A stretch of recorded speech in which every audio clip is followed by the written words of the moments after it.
Hello, everybody, and welcome back to another live interview with one of our speakers. We have Michelle Schulp with us today. Thank you so much for giving us some of your time, Michelle.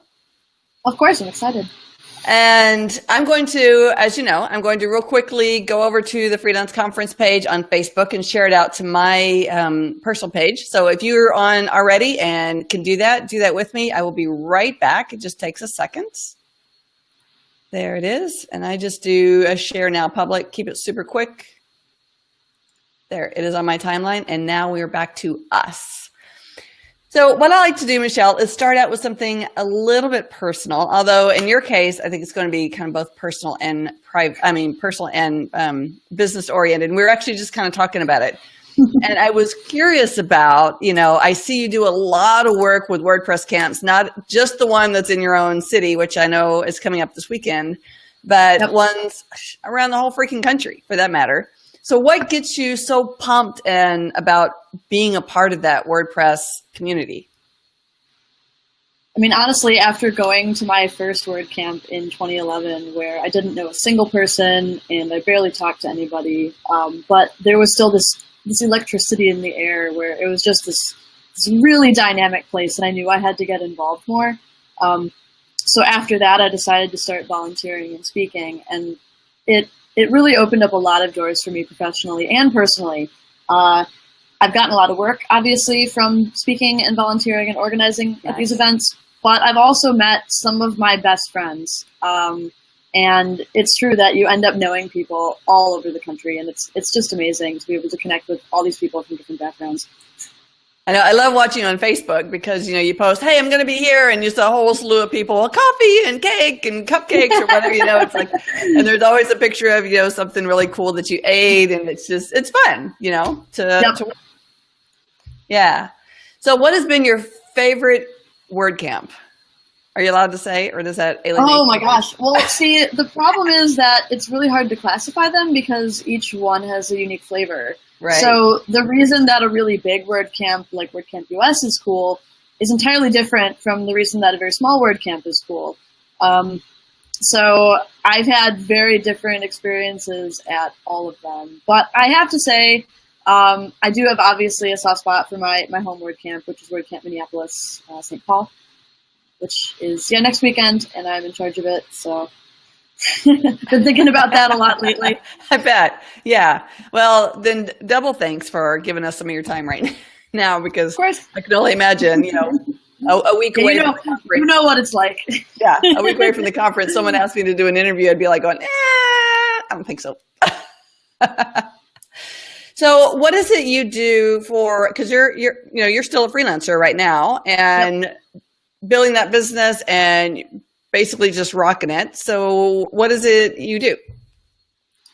So I am a designer and front-end developer, primarily in WordPress, although I've done some non-WordPress front-end development. So I came from a design background, but I kind of moved into more of this front-end space. So a lot of my design stuff is more on the UI UX side. And I found that it's kind of that perfect sweet spot for being able to provide services directly to clients on my own, as well as contracting with other agencies. So it's been really great. So do you get a lot of your work? I know you said you get a fair amount from the WordPress camps and stuff like that. So do you build a lot of strategic partnerships and stuff? Does that help you? Because I know if you're having to go out and really find your work, if you will, all the time, the next gig, the next project, then it makes it difficult to do a lot of traveling and stuff. And so strategic partnerships, is that kind of one of your keys that helps you keep it moving smoother? Yeah, so that's the other nice thing about WordCamps is that not only do I get to connect with end clients that might need me to build a site, but I also get to meet a whole lot of agencies and other individuals. And so I do a lot of work with agencies and small companies that maybe need to extend what they're doing or complement what they're doing. I do, design work for developers, development work for designers. And then I've also got several of my own clients that I do everything for. And a lot of where I get my work now is word of mouth and referrals. But that's because I've been, kind of pounding the pavement and putting in the work for the last 6 years. So at this point now it's paying off. But, there was a lot of work of getting myself out there. Yeah, and I remember that the same thing. Like we talked about me being an SEO earlier in my career, and it got to the point where I was referral only, and people were like, "Oh, I wish I could be there." I said, "Well, you can, but you have to keep doing it over and over and over." And it takes years to build up enough people to, for them to know enough people that needs the work to, so on and so forth.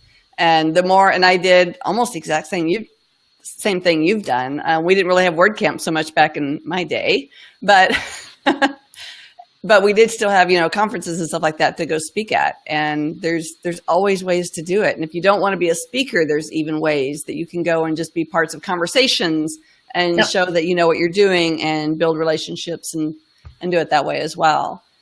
Yeah, completely agree. Business, I mean, regardless of the size of the business is really all about people. And so finding ways to make and maintain and grow relationships has been the most important part. And it's the funnest part. I mean, come on. It is.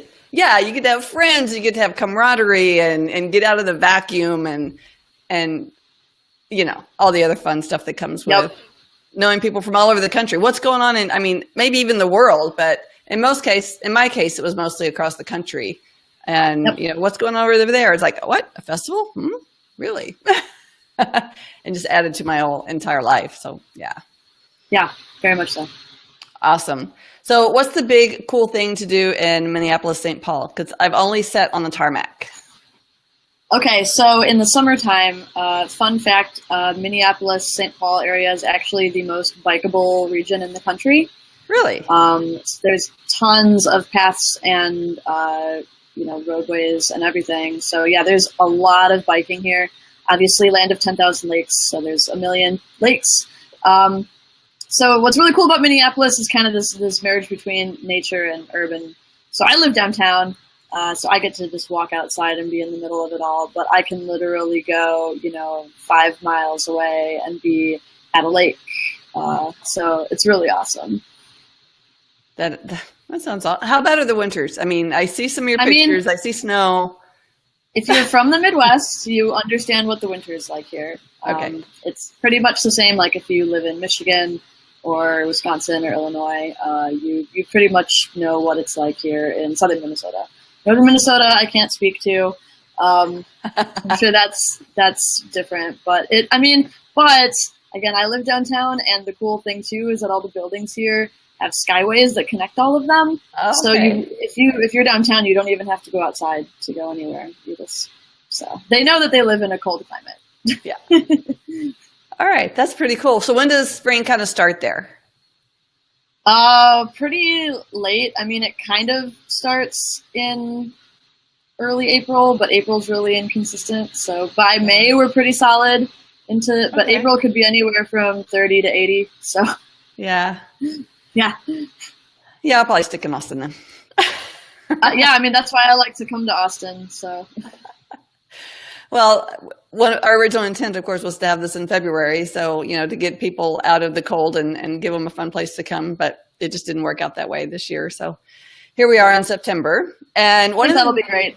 Yeah. September is a beautiful time here. It can be warm. It can be on the hot side, I will be honest. But it can also be on the fabulous, upper 80s, low 90s side, which, I don't know, as far as I'm concerned, is beautiful weather. I agree. So one of the things that I loved so much when I first kind of started watching and talking to you, even before I reached out, but especially after I reached out, was one of the first things that you and I talked about, if you remember, is how to grow a freelance business and how hard it is to kind of keep pushing away people telling you to build an agency, go hire people and farm it all out and all that kind of stuff. So I know you're going to talk to us about this at the conference, but what's your secret? How have you managed that? Really my secret, and kind of everybody's secret regardless of what direction you want to go in, is to know why you're doing what you're doing. And so for me, it's been so important to be able to be flexible because I really value this ability to be able to travel to things, to be able to speak at things, to be able to volunteer for things, and also to be able to get sleep and work out and eat healthy and maintain relationships. And to me, that was the most important thing. And if I was to grow an agency, I'd have to give up a lot of that because you necessarily need a lot more structure and a lot more hours to make that thing work. So that would basically be running counter to everything that I want. And so I know that that's not the right choice for me. But it might be the right choice for other people. And so that's like really, it's about knowing what you value and knowing why you decided to do this in the first place. And that'll really help point you in the right direction. Yeah, I'm super excited to hear your talk. You know, when you give some more pointers on how to do that. You know, it sounds almost oxymoron when you say grow your freelance business without, you know, expanding or I forgot the word that I was looking for. And it's like, okay, but it can be done because I feel like you and I have a lot of the similar path, and for the same reasons. Maybe that's why I love the story so much is I love to travel. I love to get out. I loved my freedom. I loved being able to do what I wanted to do on my own terms, and being a truly solo freelancer without all the attachments to other people. And I don't manage people well. Yeah, me neither. I've tried. You know, I tried to do some I had interns and stuff, but I'm just like, I'm good at collaborating with people as equals. Yes. But I'm not good at top down dictating what people should do. So I'd rather just stick to what I'm good at. I do too. It is, back to this funner word. It's a lot more fun. It makes life more enjoyable. So. Yep.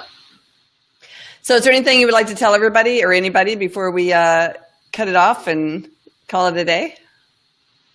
I would say, again, back on the topic of relationships and all this stuff, it's really important to get out there. And you never really know where you're going to make these connections. I kind of have a philosophy, and I'm an introvert. You might not know if you meet me, but I am an introvert. I'm just a talkative one. But I still always like to start conversations with people. And I've actually gotten clients from conversations on airplanes and from conversations at events where I wasn't speaking and I was just sitting next to somebody. And it's you never really know where you're going to meet that next person. So it's really important to kind of approach everyone from a relationship building mindset and from a place of interest and respect. That's really served me very well. I love that. Thank you so much once again for giving us some of your time out of your crazy busy schedule right now. Of course. And sharing what we're going to be talking about at the conference. So again, my name is Emily Leach. I am the founder of the Freelance Conference. And if you have not yet gotten your tickets, you still have time. Go over to freelanceconference.com and grab your ticket. And I think Michelle even has a discount. So maybe start looking around on Facebook, Twitter, and watch for her post and see if you can grab that discount code as well. And we will see you in September for FreeCon 2017. Yay. Ciao.